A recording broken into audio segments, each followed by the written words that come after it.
నన్ను హరిశ్చంద్రుడా కాదు కాదు వీరదాసుడా నేటి రాత్రంతయు వల్ల కాటి ఎందు కావలి ఉండి ఉదయం మన ఇంటికి వచ్చుతున్నప్పుడు ఈ కుండ నిండా కొత్త కళ్ళు నింపుకొని రమ్ము అని ఈ సురాభాండము నాకు ఇప్పించినాడు. అహో సురాభాండమా, నీవు కడు పూజ్యురాలు కావుననే విశ్వామిత్రుని సహాయ సంపత్తిచే విశ్వంబరాదేవికి అర్థానంబగుమదీయ భుజపీటిపై ఇట్లా తిక్కించి ఉన్నావు. ఇక త్వరపడి శ్మశాన వాకిటికే పోలేము.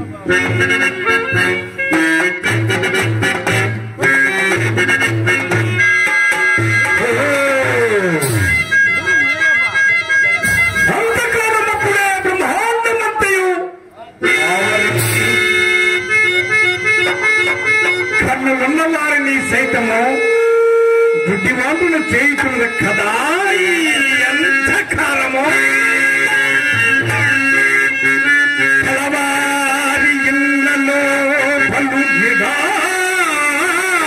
నిదానమునెత్త అరుగు దొంగలకు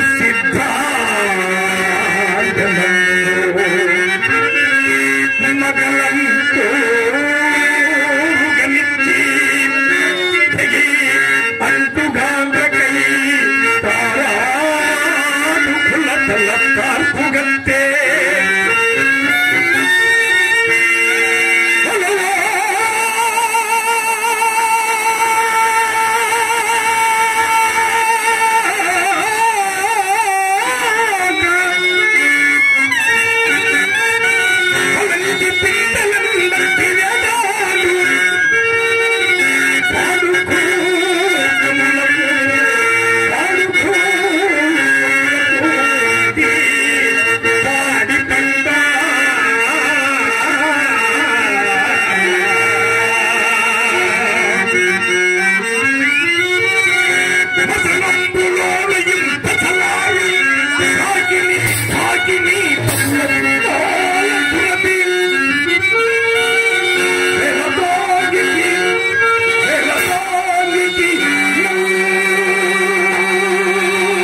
మా గురువు గారు మా సార్ శ్రీనివాసు సార్ నన్ను అభిమానించి ఎంతో ప్రేమతో ఈ ఊర్లో ఇది 3వ నాటకం.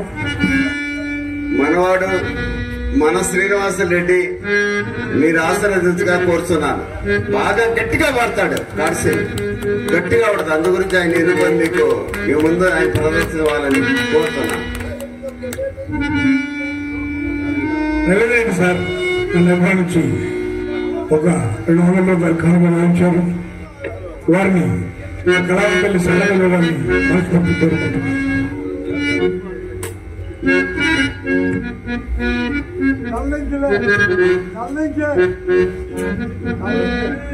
జగదేకి రాష్ట్రాలు సోదరులు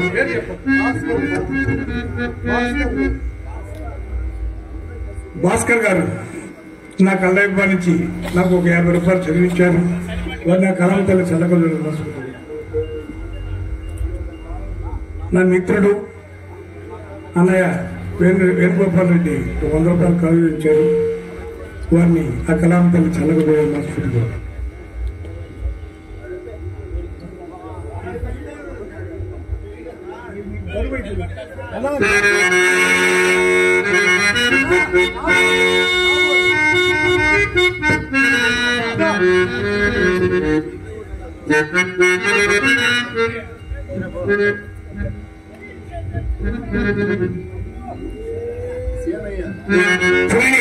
చెన్నై గారు నా కళ్ళానికి ఒక 50 రూపాయలు కనుక చదివించారు.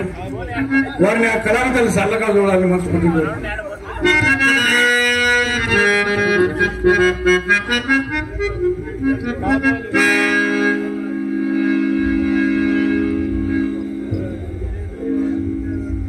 అలాగే చిరంజీవి అన్నయ్య గారు ఒక 100 రూపాయలు కనుక చదివించారు.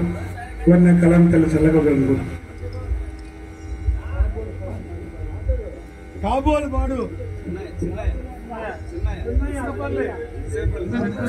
కళాకారుడు చెన్నై గారు ఒక 50 రూపాయలు వారిని కళామ తల్లి చల్లగా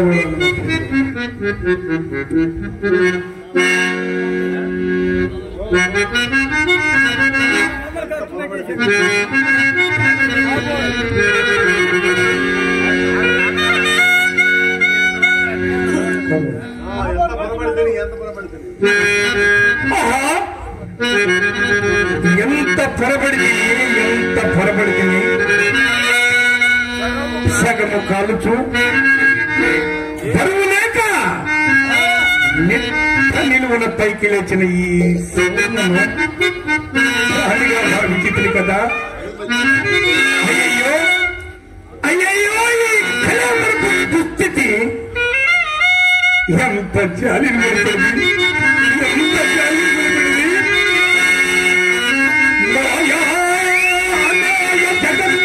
జగన్నని సంభావించి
ఉన్నంతవరకు వీడు గొప్పవాడు, పేదవాడు, తక్కువ కులము, ఎక్కువ కులమని ఎంతో తాపత్రయపడిన ఈ శరీరం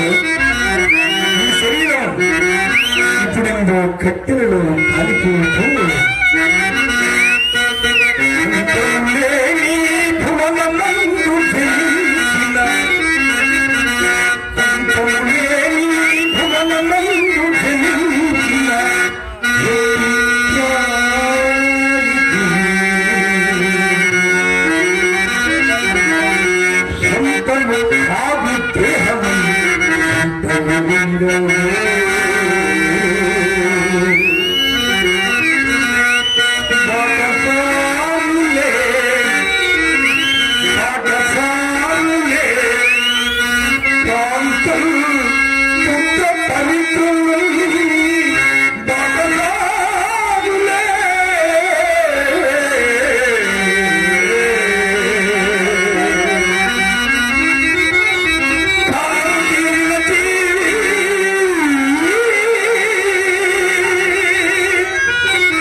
దాని మీద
ఇలాంటి వైరాగ్యమును కలుగుతుండట సహజమే. ఇక త్వరపడిన మంచి దగ్గరకు చేయదు.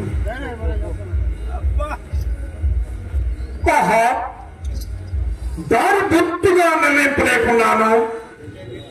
ఈ చితిలోని కాష్టమును ఇప్పుడు నేను దీపముగా దాల్చదు.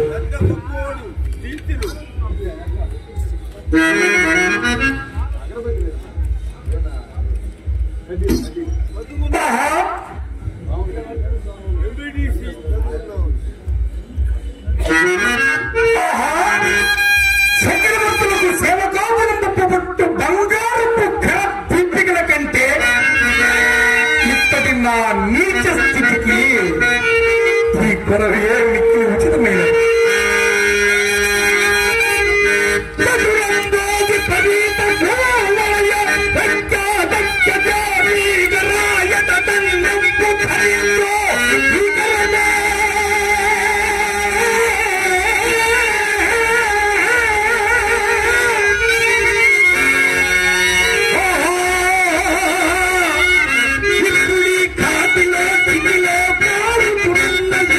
విధానం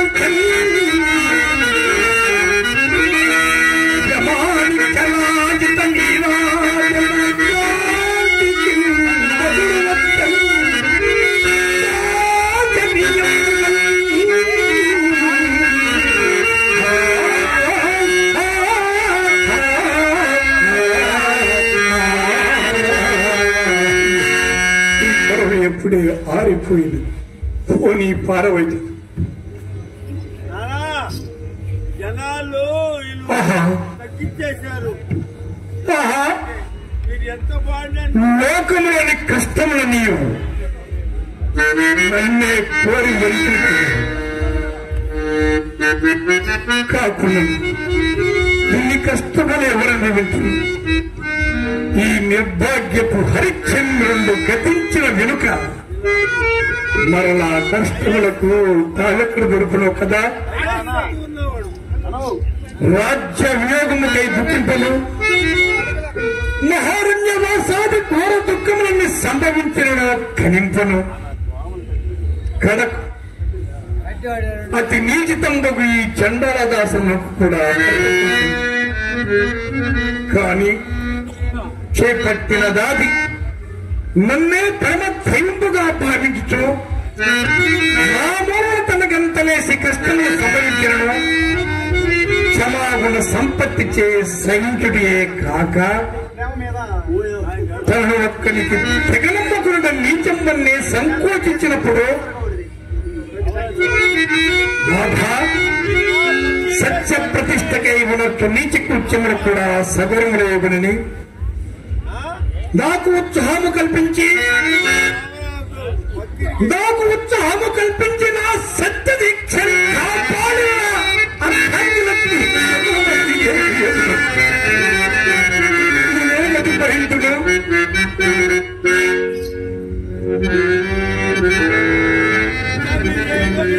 గడచిన ఒకటొకటికి నువ్వు తలంపనకు వచ్చి గడచిన విపత్తులు ఒక్కటొక్కటికి నువ్వు తలంపనకు వచ్చి నా ధైర్యమును మరింత మాపుతున్నది.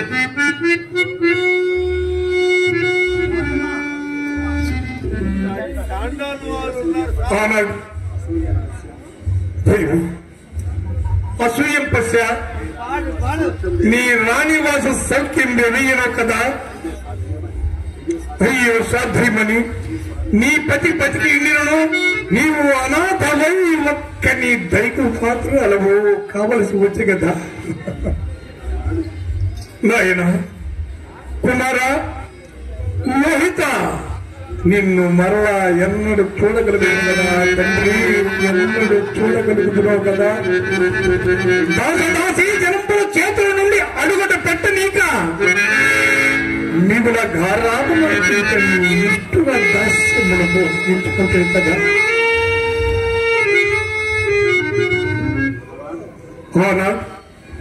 ఆనాడు నా భార్యాపుత్రులు కాళ్ళ కంచుకు విక్రయించిన దాసి కదలని అపారుడు తన తల్లిని అదరించినాడని మా లోహితుడు మా అమ్మను ఎక్కడికి కొనిపోయేదోరా అని తనపై అదరాడని ఆ కంచుకుడి నిర్ధైర్యై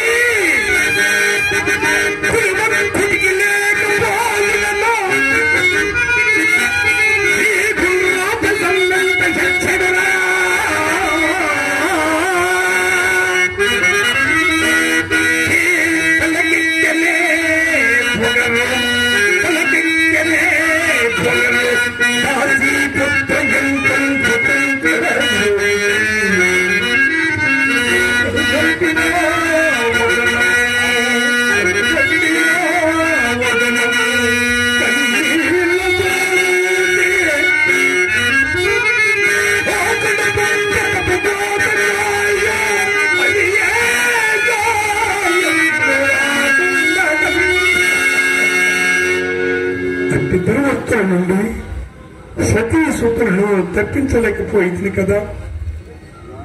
నాకై కదా రారాజు బిడ్డకు ఇల్లాలు దిక్కుమాలి పొరల పంట సేకరిగితే అట్లా అల్లాడుట. అయ్యో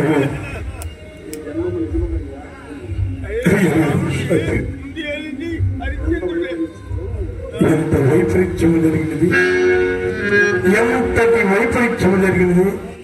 ఎప్పటికైనా సుగములు రాకపోవనాను ధైర్యము కూడా